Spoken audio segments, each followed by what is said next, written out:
Hey guys, I'm Kendra. Hi, I'm Mercedes, and this week we're talking about one of the most iconic anti heroines in My Best Friend's Wedding. My best friend's wedding. I just always have to sing everything after you say it, Mercedes, because the way that you say it, it makes me want to sing. But of course, before we jump in, listeners, we got to talk about our celebrity crush of the week. Yeah. Mercedes, tell all of us, who are you crushing on this week? Oh, wow. Okay.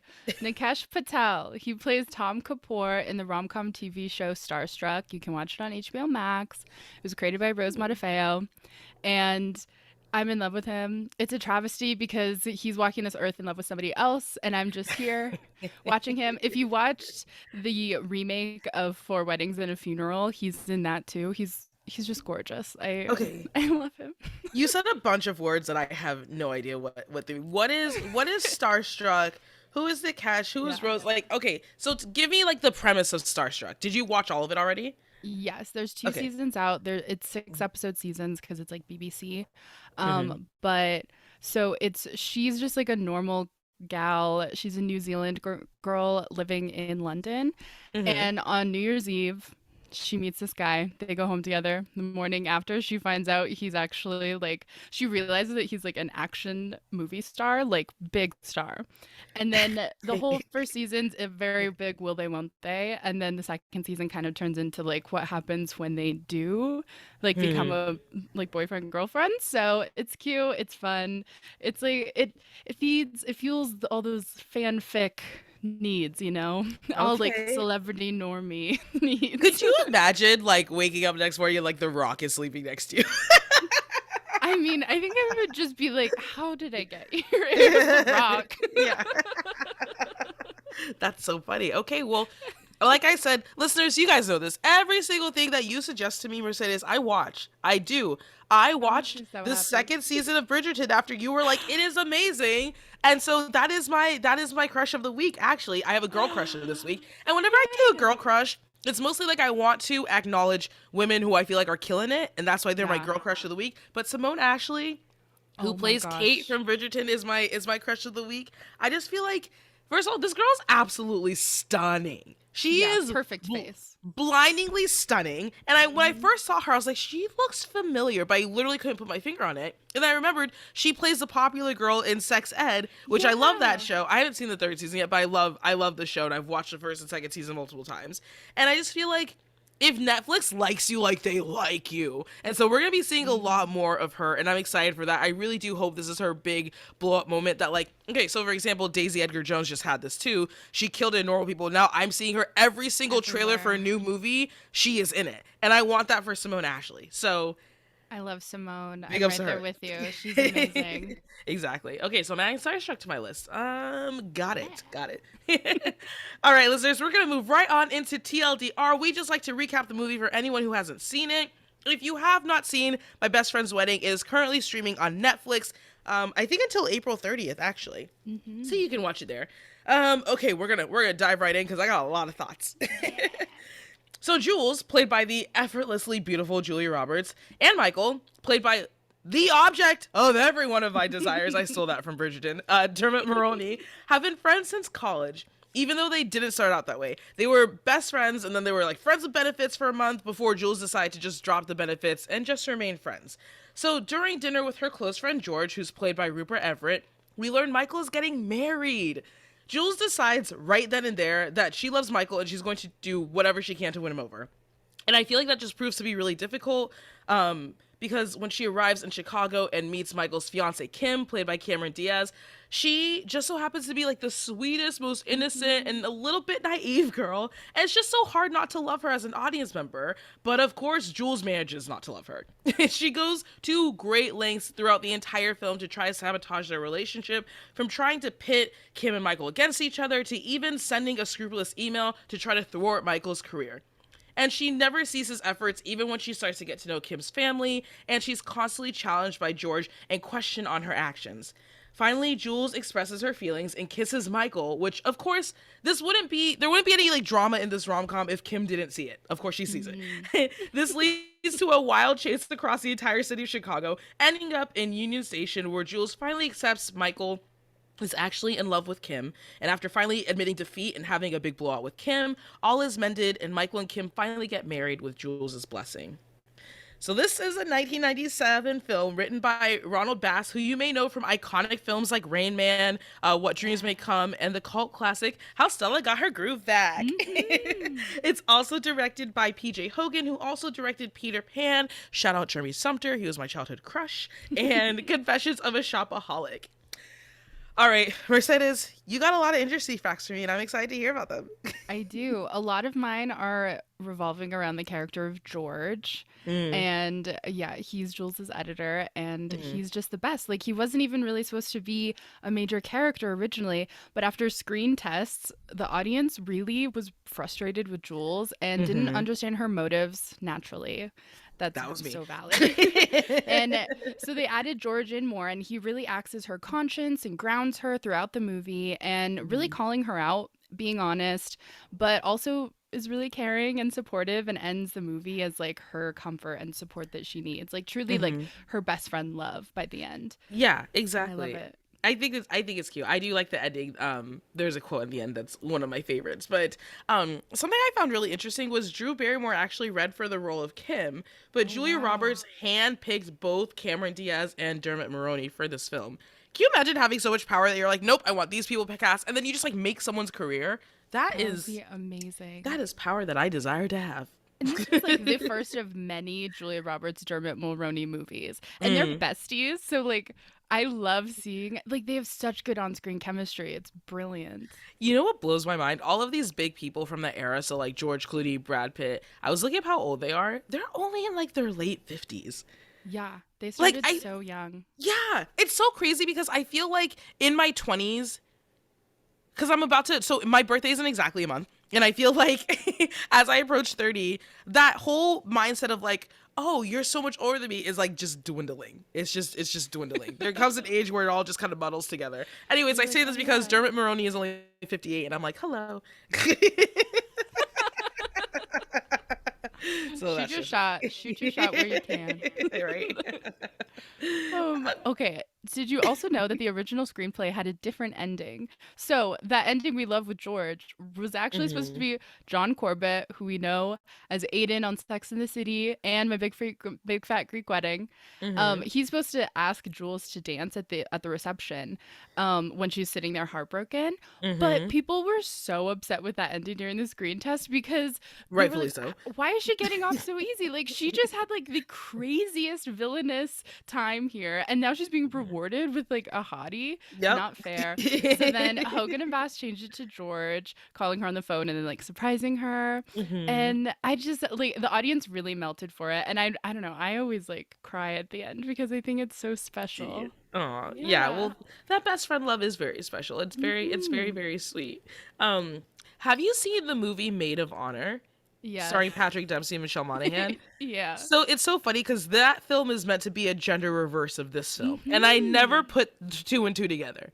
I think it's because Hollywood recycles so many storylines that it just all becomes muddled. I'm like, oh, Yeah. duh! Like it was intentionally supposed to be like the gender reverse of this film, and I thought that Oh was my really gosh. interesting.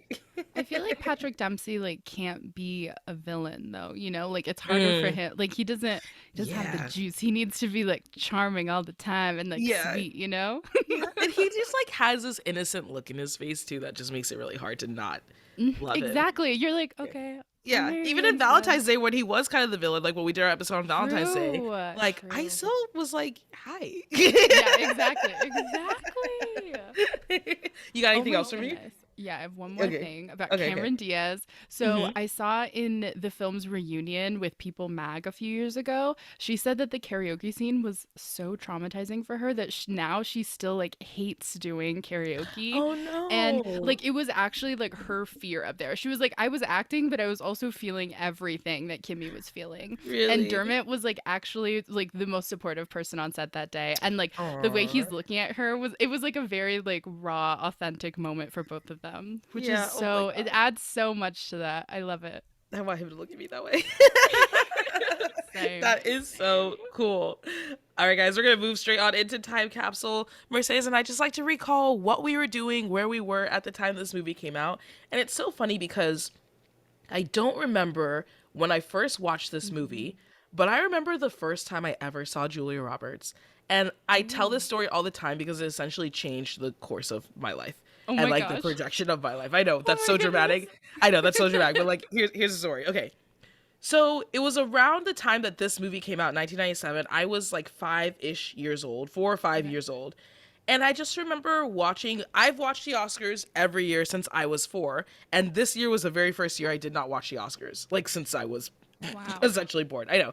But I remember seeing Julia Roberts in either a black or dark colored dress on stage and just thinking she was the absolute most glamorous thing I've ever seen, and I want to do exactly what she's doing. And I decided right then and there that whatever she did, because I didn't know her, I didn't have the like concept to understand who she Yeah. was. I was like, I want to do whatever she does. And I think my parents were like, oh yeah, she's an actress. So that's when I immediately started taking acting classes. I did like all of the plays at my church. I did theater all through school. I did musical theater all through high school. Like I even went to modeling school for a little bit. Wow. And that's like what made me study film in college, was just like my love for being in front of the camera. Because when I was thinking about what I wanted to major in college, I was like, okay, I know what goes on in front of the camera. I want to know Yeah. what goes on behind the camera. So that's why I studied film. And I just feel like Julia Roberts is one of the people that made me fall in love with film. And so, iconic moment. Kendra, I love that so much. Oh, Thank you. it's so amazing how like when you're young, those certain things you just see it on TV and you're like, that's it. That's for That's it. me. That's it. I can't That even was tell me you how with many Spy times. Kids. Yeah. I'm also very impressionable sometimes. Like, especially as a kid, I was super impressionable. Like, Oh, same. anything I saw, I was like, I want that. Yeah, and they look so cool up there, glamorous. Of course you want to Hmm. be her. You're like, yes, Yeah. I want to wear the big dresses and get the Yeah. awards. And like have people like clap and just like have George Clooney give me double cheek kisses. I want that. Yes. Oh, I love Where were that you, Mercedes? story. What were you So doing? I was a year and a half. I was a literal baby. You little baby. But I am a major Julia Roberts fan because of my mom. But this is Mhm. actually not one of my mom's favorite Julia Roberts movies. So I didn't really watch it as often as like Stepmom. Like I was the kid in Mhm. preschool bringing the VHS of Stepmom to daycare. Yeah. Like that was me. I was like, let's watch this. Everyone's like, that's not Mhm. appropriate. But there I was. And yeah, so I loved it. So I think for this movie, I watched it in bits and pieces on TV, like just anytime Mhm. that it would play, but I wasn't really watching it like on my own, like I do with a lot of other Julia Roberts movies or just like any other rom-com. But then I Mhm. do remember like the most memorable time I watched it was on a plane. I was like 20 or 21 and Mhm. I was sobbing so hard at Oh this my movie. gosh. And I don't know, I think the plane movies really get you because you're just like in a capsule Oh yeah. focused. Like you have nothing else. And this was a long flight. I think this was like Mhm. from London or something. So I'm on there for like 10 hours. And then I was sobbing that the person next to me was like, are you okay? Like, are you going to be okay? And I was like, yeah, I'm going to be fine. It was hitting hard. That's so And I funny. really fell in love with it then. Yeah, you know what? Okay, speaking of like, I think it's being on airplane. You're just like encompassed in your Yes. emotions. Because I watched the movie Gifted with Chris Evans on a plane. Oh my I God. Yeah. bawled my eyes out the entire time, and I don't even know if it's really that emotional of a movie or if I was just my emotions were heightened because I was like 30,000 feet in the air. I was Exactly. bawling. The people next to me were like, "What is?" And I don't like really cry at movies like that, so it's a whole thing. It leaves an impact on you. It really does. It does. All the airplane movies are so memorable. They really are. I feel like, okay, even though I don't remember like when I first saw this movie, I do remember being 5, which was the age that this movie came out, because I was either in preschool or about to enter first grade. If I was in preschool, I was having a ball, Mercedes. Literally, all we did, Ooh. I went to a, like a Methodist preschool. All we did was sing songs, play outside, and nap. Oh, We literally, ideal. that's all we did. And then my dad would come pick me up at like 12 p.m. and take me to Burger King. And this is very weird, but this I remember the very first time I had a hamburger. And it was around Wow. this time because I was so scared of it. I thought it was so big and it couldn't fit in my mouth. That's what she said. And I was very, very scared of it. Kendra, not when you're telling a story about young you. I know. And I feel like I have a terrible sense of humor. I remember my dad suggesting that I get ketchup on it because at that time I put ketchup on everything, and I did that literally well into my 20s. I love And that. Still to this day, ketchup is the only thing I get on my hamburgers. You don't get like a cheeseburger or anything? No, I just get ketchup and onions sometimes too. But yeah, I because of that moment, I still only get I don't ever get like pickles or mustard or Wow. lettuce, nothing. Just ketchup and onions. Wow. I know, I know. I don't even know. I'm like thrown. Do you remember anything from this time period? I mean, obviously not because you're 1.5, but I'm curious if your parents ever told you stories of like how you were during then. I mean, all my stories were like, Mercedes' first word was no. So like you knew Really? my attitude at a very young Yeah, age. they knew I you would were just gonna be be like, no, sassy. exactly. I love that. I love But that. yeah, I don't remember a lot. Hmm. So, but I will say, every time I rewatch this movie, my crush is on Dermot Mulroney just grows and grows and grows. Yes. And then I Oh have to rewatch gosh. season one of New Girl because he plays this DILF, and you're like, hello, fancy man? Mm, I'm in yeah. love with you? Like he still looks good. He still Yeah. looks good. But he was yeah, I love The Wedding Date. That's my favorite Dermot Mulroney Mm, movie. that's a good He's one. he's so good. There's a scene where he like holds Deborah Messing and I just love the way that he's holding her. It's so sweet.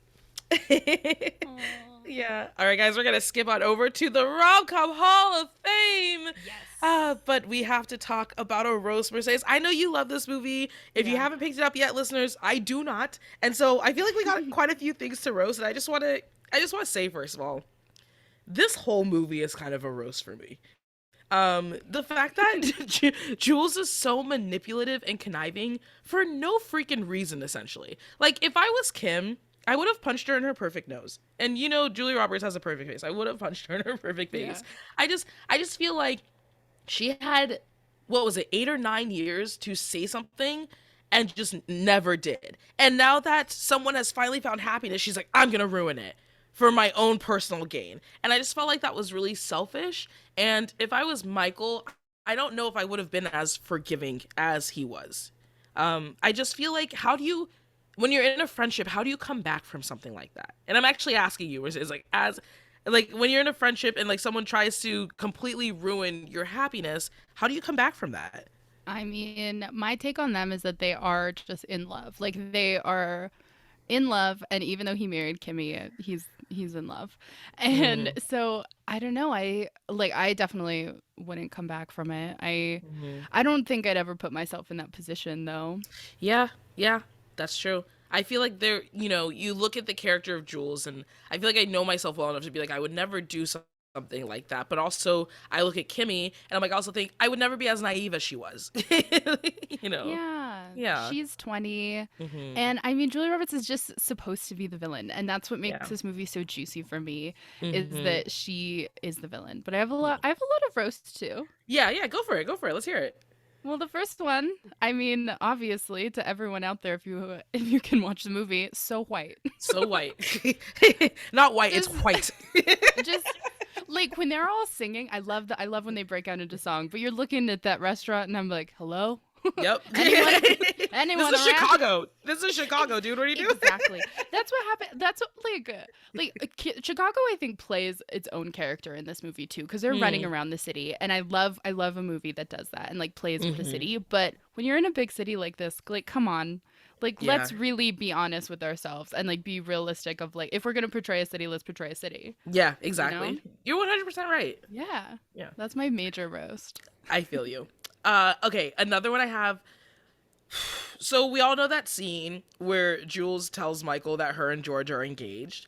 And I Yeah. just feel like forcing your gay friend to quote unquote act straight is just so cringe. Especially like that's such a detriment to someone's mental health, especially if they've been in the closet for a long time and they've just like recently come out, which I don't know George's story, but just like forcing. He's like in a serious relationship in this. Okay, okay. I Yeah. don't I didn't remember that.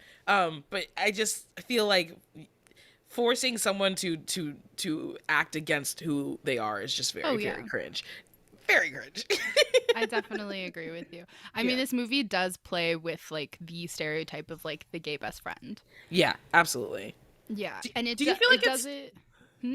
do you feel like it started that trope though, or No, had we I seen it think before? that I think we've probably seen that before. Okay. And I don't think it like elevated it, but it certainly didn't, like, it wasn't revolutionary in the way that George was portrayed. But we do see like some glimpses into his life, so he's not just like a caricature for Jules, which I appreciate. Like we see him at that book, at that like book reading when he's on the phone. We see him at like a dinner with other people, so we see that he has like a life that's not just Jules, which I like, because the worst is when you see the like marginalized best friend as just like the voice of reason for the main like white lead. Yeah. I hear you on that. Yeah. You got another roast. You're holding back. I think like another critique I have is really just about the characters. Like here we, across the board, we have amazing performances. Like obviously these core 4 actors make this movie. Like without them and their talents, this would have been a flop, I think.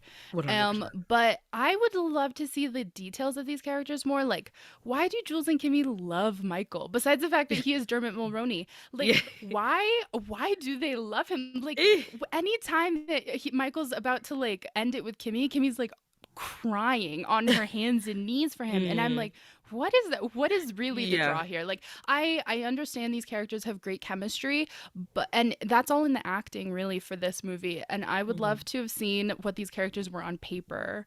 And like the depth, because the depth really is through the actors, not really through like the actual making of these characters and their arc, you know? You are so observant, Mercedes, and I'm always impressed by how you dissect the movies that we talk about, because that is so true, and that didn't even cross my mind. That is so true. Like, I think about all the things that Michael said and his actions, and it was really like I wasn't even listening to his words. I was just staring at his face. Like, that's why I love him as a character. Exactly. Is because he's very good looking. But yeah, there's really no... I mean, maybe they find it admirable that he's really passionate about a career that doesn't pay him a lot of money. Yeah. It could be admirable. It could also be a cop out too. So I mean, there are. I feel like there are things that we could nitpick, but you are absolutely right, and I think that's really interesting. And you know, when we're talking about the characters and just like lack of depth, I think of Kim because she is so naive. But I also feel like a roast for me is just asking a complete stranger to be your maid of honor. Like, why don't you have friends, Kim? And I just feel like people who get married who don't have any friends, like, that's a huge red flag. I couldn't marry someone who just doesn't have any friends. It's like, it's just you spend all of your time with me. I couldn't do it either. Like, you need a full life outside of your partner. 100%. And also too, having a life outside of your partner gives you like just depth as a person. Like, how do I get to know you intimately and deeper if you don't have anything in your life? Right? Exactly. And she's so young. Also, like, I don't know. I'm a firm believer in like, don't get married until the frontal lobe in your brain is fully developed. What age is that? Wait, what age is 25. that? 25. Okay, got it. She's so young. And I know Jules is a pick me girl. Like, she literally says, pick me, choose me. I know that. But, and like, I think that's something to love about her because it's so heart-wrenching and honest. And she's finally being honest. And this is less a roast. I mean, the roast is that Jules is a pick me girl, but really, like, this is more of a love too, because I love that Kimmy, even though she's young, she's never the ditzy fiance and she's never the evil fiance. Yeah, you know what I mean? Yeah, which exactly. Like, when you're going into it, you're like expected to root for Julia Roberts as like, okay, we're gonna get this guy back. Like, he's with a bad girl. You're like ready to go at the beginning. You're like, this is a 90s movie. I know what to do. We're gonna villainize another woman. And then you get into it. Exactly. And then you get there and you're like, oh no, I know who the villain is. It's Julia Roberts. And like, I just love that Kimmy, she's naive and she's young, but she's dynamic. And I just like really appreciate that it's so different than so many others. And this movie does not let the leads off the hook for infidelity and like the crazy wild antics just for love. Like, oh, do it for love. It's like, no, actually chasing somebody around a city and kissing them at on their wedding day is actually not going to get you anywhere. Yeah, exactly. And like, and it brings humanity back to Kimmy's character, and she's not just the fiance, and we don't just let everyone off the hook for being like, oh, well, it wasn't the right person, so even though it's your wedding day, bye. You know what's so funny, Mercedes? Like, we obviously love rom-coms and we appreciate the art behind them so much, but they do kind of enable bad behavior Yeah. sometimes. And I think that's why I I like this movie for that reason, that okay, it's not justified in the end. Like, you don't get everything that you want in the end. But also it's just the fact that it allowed it to happen in the first place, right? Hmm. Like, that's what really gets me. I feel like there are a lot of like cringe moments like that in rom-coms that just like allow bad behavior. Like the Yeah. whole, a lot of it has to do with like infidelity, or like even like waiting last minute, or just like never telling someone how you feel, and all of these Hmm. things. But Or yeah, telling I feel people to like, stay when they want to leave. yeah, Yeah. exactly. I feel like, as people who love rom-coms, we are able to critique it in this way, because when you love Totally. something, you want the best for it, and you want it to be better. And Exactly. I feel like that's the direction we're moving in the future. Yeah, and like we can hold two thoughts at once. We're human. Like we Yeah. can love something and also see the problems with it, especially Mhm. because a lot of these movies are like decades older than us, Yep. you know? Absolutely. All right. Speaking of Kimmy, she does not have one of my favorite quotes, but one of my favorite quotes was inspired by her in this movie. So it's a scene where Michael and Jules are on the ferry, and Kimmy says, "If you love someone, you say it. You say it right then, out loud. Otherwise, the moment just passes you by." And God, I to just, me, sobbing. right? I cry. And then you know when it pans to the rest of the people on the ferry and it's those two little Mhm. girls watching them dance? Oh my God. Uh, I'm sick. I'm sick in the head for how much I love this movie. yeah, if anything was gonna happen, it was gonna be in that scene, and it didn't Exactly. happen. So I feel like that kind of let us. It was a big tell for how the rest of the film was gonna play out. Cowards. They're Yeah. all cowards. What's your favorite quote? I have two favorite quotes. My first one is the cousins who are the other bridesmaids when Mhm. Julia Roberts makes her klutzy entrance into their like banquet luncheon or whatever, and she's Mhm. falling out the elevator, and they're like, "My God, it's the bride and the woman she'll never live up to." And you're like, "Hello." What? Yeah, you're like, "Whoa," and they just say it out loud, and everyone's like, Yeah. Like, they did just say that. What? crazy. And I love that line because I was like, wow, that really like speaks to the whole movie. And Yep. then my other favorite line is, if I didn't have to hate her, I'd adore her, which is what Jules says about Kimmy. And Mm, I think that just speaks to this movie because she doesn't like she sees how good Kimmy is as a person, you know? yeah. Yeah. And I think that's really good. Like she doesn't just hate her to hate her. Like she hates her because she's Mhm. like, you're with the man I want. But she's Yeah. also like so frustrated because she knows that she's a good one. Yeah, exactly. Oh, so the age-old question, Mercedes here. If this movie popped up on your Tinder feed, would you swipe left or would you swipe right? I'm swiping right forever. This movie Mm. challenges the rom-com genre, audience expectations. It's revolutionary to me. You have the rom-com leading lady of the 90s not get the guy, and instead she's Mhm. flawed and conniving, and you still empathize with her at the end. Like you still feel her hurt and just Mhm. unrequitedness. And after being vulnerable, and you see her like jump through these hoops, and you see her be clumsy and like the sing songs of like the classic rom-com tropes, but I don't know, it doesn't celebrate Jules's behavior or reward it. All of her antics backfire. Mhm. Nothing works for Mhm. her. And we know she's the villain. Michael's also the villain. He is. Like you don't take a ring off that finger and like that Oh my and you're god. like yeah, Oh. like, and I don't know. I just love that this movie ends with such an unexpected finale, you know, for Michael Mm. and Jules, and it ends like I've said, with Jules and her like biggest friendship love, which is George, and that's Mhm. so relatable. And I think it also like her fears of rejection are actualized, so we see her character arc. She Mhm. finally lets herself be, and she's fine, and she's okay, she's coping, and she's hurt but she's alive, which I Mhm. think a lot of people should look at for being vulnerable, especially me. Like you're gonna be okay. And then it ends with just dancing with her bestie, you know, and Mhm. I of course I'm gonna swipe right. Oh, all right. You know I love you, Mercedes. You know you're my partner. I just disagree. Exactly. But that's okay. I'm swiping Yeah. left on this movie just because we all know I have a hard time disassociating characters with actors and like myself and characters and all of Yeah. this stuff. But I think that's why I love movies so much. I love rom-com so much is because I'm able to put myself in the shoes of these people. And I just feel like if I'm putting myself in Kim's shoes, because I know myself and I know my character, I just could never, I could never do what Jules did, and I could never stand for it if I was Kim. Hmm. Even if this is my best friend marrying the love of my life, Dermot Kennedy, I would feel some type of way. And I would feel so betrayed and so angry. And I don't even know if I would move forward with my wedding, to be honest, because all trust is kind of out the window. And I think the biggest pet peeve of mine in this movie is just the timing. Yeah.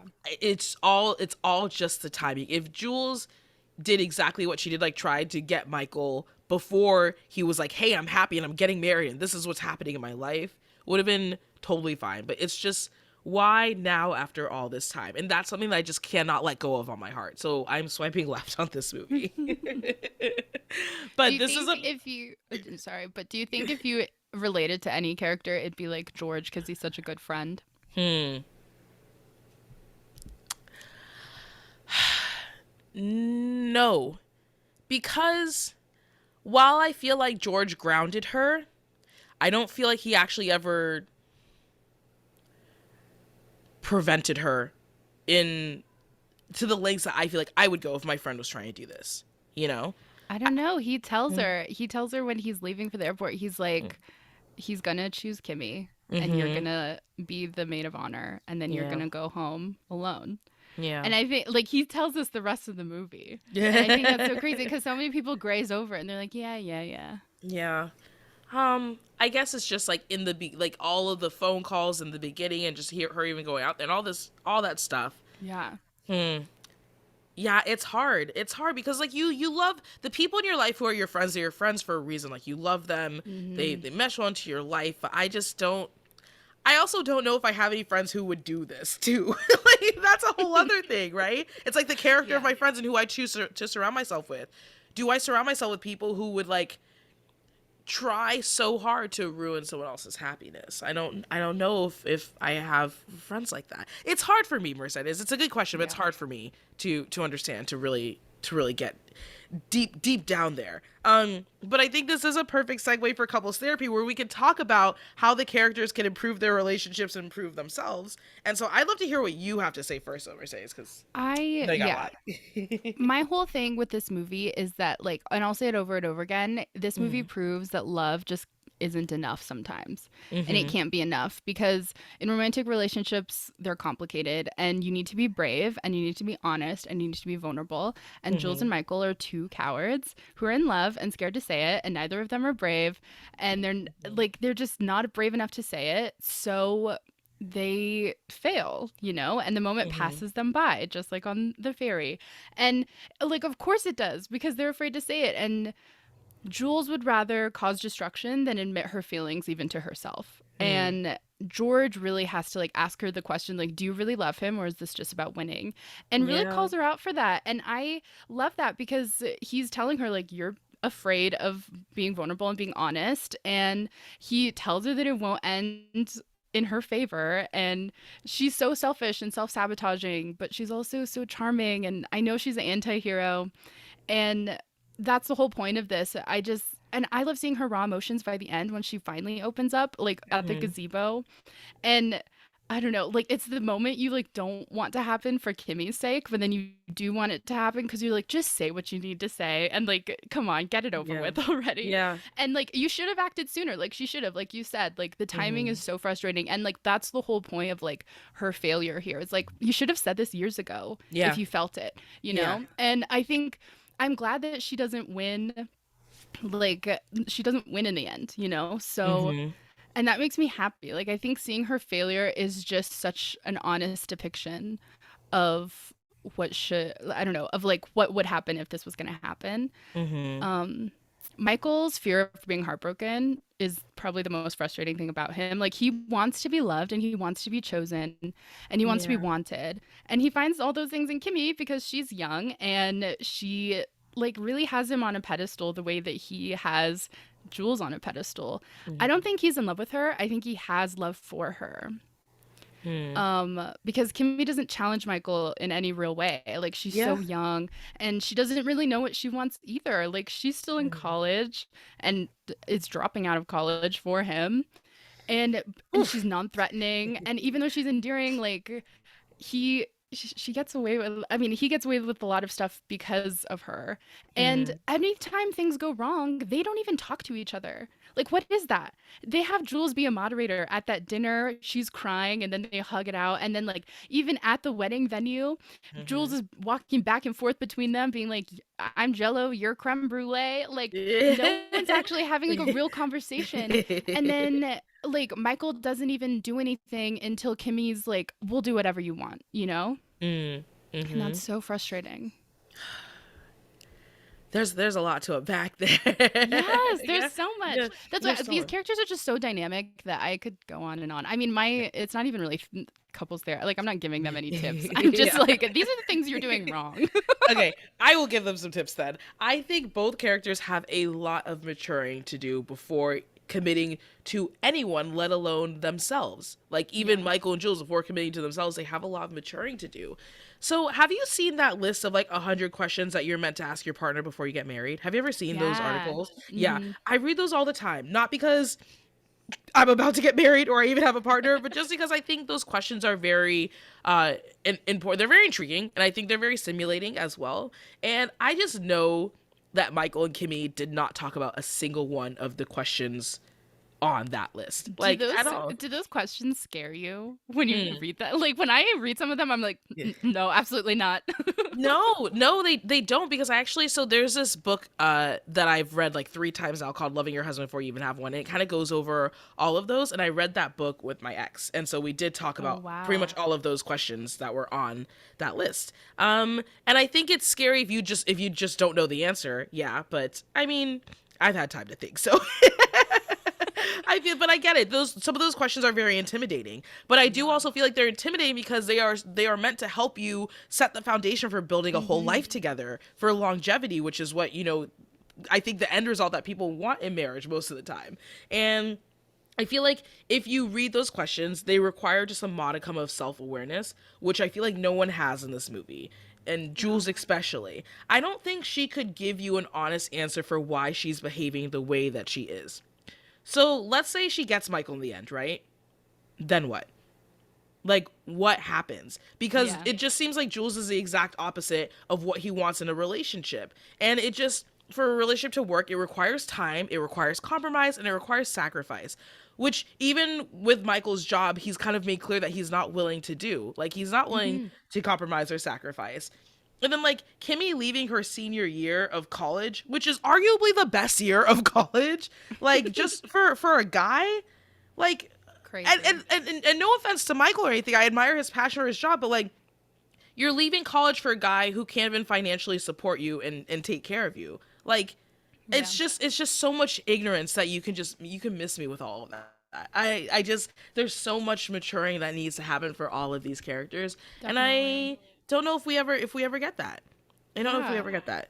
And we So need honesty from them, you know what I yeah, mean? yeah. Like no one is really being true to themselves or to the people that they care about. Mm-hmm. And like also the fact that Michael waits 3 days before his wedding to tell Jules he's engaged. That's not the move.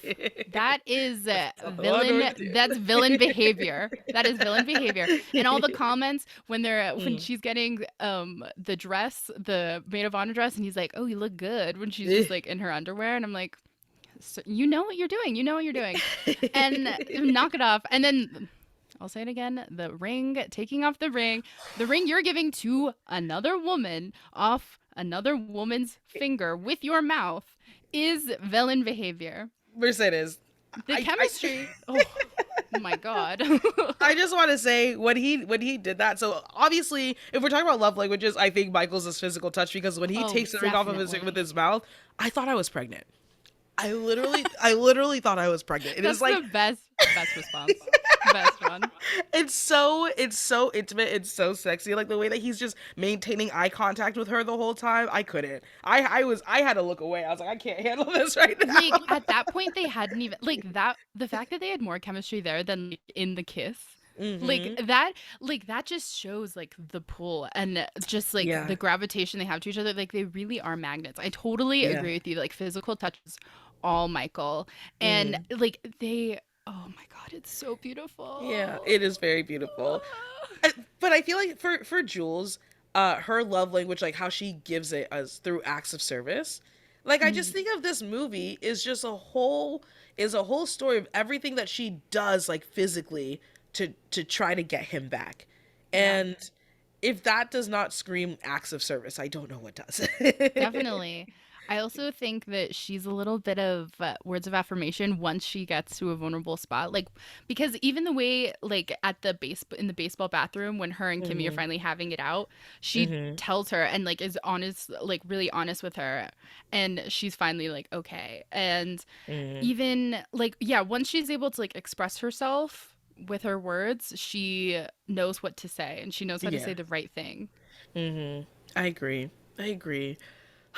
But as we know, in the end, it's Michael and Kimmy who end up together. Yeah. So, if we're thinking about longevity, do you feel like Michael and Kimmy last in 5 years? No. Oh wait. Mm. Yes. Sorry. Which is it, I, Mercedes? Which is it? I say yes, but I don't think they last much longer than 10 years. I think Okay. 10 years is their max. Kimmy will grow to resent Michael and all the Mm. things she gave up. And Mhm. she'll grow into herself and be like, no, we need to stop this. We need to make a change here. And you Mhm. know, on the ferry, when Jules is joking about their like twice a year affairs they'll have once he's Yeah. married, I feel like that's actually a prophecy. Like Yeah. in my head, their story's not over yet. And Mm. Michael and Jules will get together at some point. Like there's just too much love there Yeah. and it can't come at that moment obviously. It's just like the timing thing and I don't know if it's healthy love there, but I think there's love there. You know Yeah. what I mean? And I think they might come together after like a mutual divorce of Kimmy and Michael or it might be some of those like twice a year affairs. But I just think he's in love with Jules and Jules Mm. is clearly in love with him. And I know Jules is flaky and that's why Michael like won't like be with her now. Like she's flaky in love, she's not reliable, she's emotionally avoidant. And Mhm. his biggest fear is like really trusting somebody who's not going to be reliable for him. Yeah, So, absolutely. and I think after like a little more emotional development, they could get there. Yep, maturity. That's what I'm saying. That's what I'm saying. I agree with you though. I don't think that Kimmy and Michael last like longer than 10 years. I just feel Yeah. like they do have the type of marriage that where they get divorced in their 40s. And especially if Yeah. we're considering the time that this took place, like in the 90s, right? I feel like that was still the era. Like, people are like, no, we're just gonna stay They'd be married. getting divorced like right now. Yeah, exactly. And Yeah. I just don't feel like either of them are equipped with the tools needed for marriage, and they won't find that out until way later. Yeah. Unfortunately, but it is something that everyone must find out. Like, do you have the tools equipped for to make a marriage work? Because it does require a lot. But Yeah. oh god, okay. I want to talk about Heartthrob now because Mhm. there aren't a ton of options in here. But I'm just saying, I mean, have you seen Dermot Mulroney's face? I just want to make sure we're watching the same movie. Have you seen his Yeah. face? Because it is perfect. It's absolutely beautiful. And I Mhm. just feel like when he opens his mouth, like sexiness just drips out. And I just want him to whisper sweet, sexy little nothings in my ear. And I'm gonna try to keep it PG for our listeners, but Dermot Mulroney is, like I said in the beginning, he's the object of every one of my desires. Yeah, no, I completely agree with you. He is just something beyond human. Mm. Like truly, I adore him. I think I would take home George though. I think he's a great friend and Yeah. I've said it over like I am like George's biggest fan in this I think because I think he's like the only character who has like reason. And Mm-hmm. like I don't know, he's there for her when she's pummeled by like her mishandled actions and after vulnerability and he has like that amazing like 90s floppy hair that I just simply adore. So he's gorgeous. He'd be a great wedding date. Yeah. Um and he's a scene stealer, you know? He's a heart Hmm. stealer too. And I mean, Dermot Mulroney, wow, wow, wow. But Wow. George, if I'm like really talking about characters here. Mm-hmm. Like I'd be like, George, you and me, besties. Yeah. Well, this is perfect then because we're about to play Marry, Smooch, Ghost. Yeah. We just want to talk about who we're gonna marry, who we'd smooch, and who we'd ghost in this film. So here are our three contenders. We have Michael, George, and then Paul Giamatti, who plays the bellman who smokes with Jules in the hall. And this it's so funny because I feel like this is Paul Giamatti before Paul Giamatti. So, Yes. who would you marry? Who would you smooch? And who would you ghost? I'm marrying Michael, smooching Mm, George, and ghosting Paul Giamatti. Sorry. yeah, we are in alignment there, Mercedes. Yes, I What love a, when that happens. I love when that happens too because it's very Especially rare. in a movie like this. Yeah. 100%. All right, guys, before we wrap it up, we always love to just bring in a pop culture moment. So it's actually funny because I was researching, I like to just Google people randomly. Same. And Julia Roberts has like so many properties, like houses around the She world. does. And she said that her favorite is her ranch in New Mexico. And I thought of you, Mercedes, because Mm, you're in New Mexico. She said that's yes. the place where she feels most herself. And I thought that was very sweet. Yes, it's in Taos. Oh, you know where it Yeah. is? Trust any celebrity who's connected to New Mexico at all. Every New Mexican is like they went to middle school here. They did something here. Like we all know. So we all Mm, know Julia Roberts lives in Taos. Need to that's hit her funny. up. Maybe she'll come on the pod. Yeah. Oh, I love that. Imagine. Oh my goodness. So there was actually a TikTok that went viral recently about this Hmm. guy talking about how iconic the intro of this movie is, even though it's so unrelated to Yeah. anything in the movie. And it's so true. Like, I love it. And I sing along and I do the little dance and I Yeah. pretend I'm one of the girls twirling around. And it's so amazing. And I love that it's still getting love now. Mm, Not just from us, but people on TikTok that like yeah. are like, yes, it's so good. And then people being like, what's this movie? I need to watch it. It's fun. TikTok has a way of reviving old things. It's very Definitely. funny. It's very interesting. Definitely. What else you And got for then me? I have another one. And Mhm. if it's just everybody out there, if you're ever on YouTube and you need a fun, silly interview to watch, watch the Dermot Julia Wired interview. It's Oh. amazing. It's hilarious. You see how good their friendship is and just how much they care Mhm. about each other. And this came out, I think, like 4 years ago or something. So they're on like a 20 plus year friendship because it started on this Wow. movie. So I just think that's so beautiful. And I don't know, I love them as a duo. Yeah, they are pretty special and they are pretty epic. I love it. Yeah. But listeners, we want to hear your thoughts. What do you think of this movie? Do you feel like Jules is the anti-hero? Do you root for this movie? Do Michael and Kimmy last in 5 years? Let us know your thoughts. Slide into our DMs at Meet Cute. Again, I'm Kendra. You can find me on Instagram and TikTok at Ken10Hollywood. Yes, and I'm Mercedes. You can find me at MercedesGV11 on Twitter, IG, and TikTok. And if you're looking for new rom-coms, follow Meet Cute wherever you listen to podcasts and follow Meet Cute on socials everywhere. Bye, everybody. We'll see you next week.